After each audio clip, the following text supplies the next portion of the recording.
In my meandering path toward becoming a classical folklorist and historian of ancient science, I've always been drawn to the nooks and crannies and dusty corners of literature, art, and history.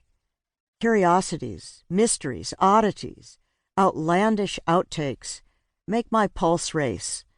When I read classical mythology, it is satyrs, giants, mermaids, witches, nymphs, sea monsters, Amazons, animals, mirages, diverting anecdotes, enigmas, and incongruous details that capture my fancy.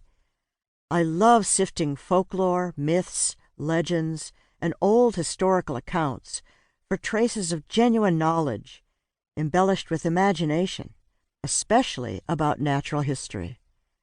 Whenever my curiosity is piqued by something that seems out of the ordinary or unaccounted for in ancient writings, I immediately look for explanatory footnotes and commentaries. When they're missing or incomplete, I mark the spot and begin a file, like any other cold case detective. My battered green and red Loeb volumes of Greek and Latin texts are much scribbled, bristling with post-it notes, and my files are unruly thickets of random information that might one day yield worthy patterns, or not. This kind of work often seems like wandering solo in a landscape shrouded in mist or shadow, along trails rife with forks and false starts. Sometimes there are footprints of previous explorers, but other times there are no traces, no blazes, no waymarkers.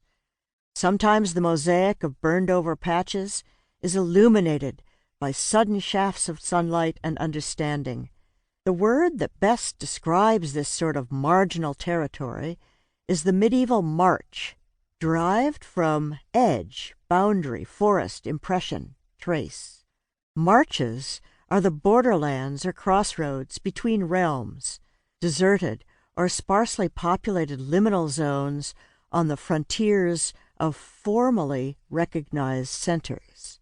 In these in-between lands, far from officialdom, different rules apply, or maybe there are no rules at all.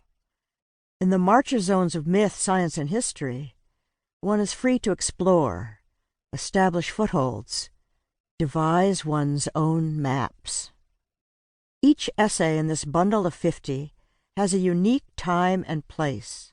Together, they may serve as dots for tracing the trajectory of my thinking about the intersections of ancient and modern popular lore, nature, history, and science.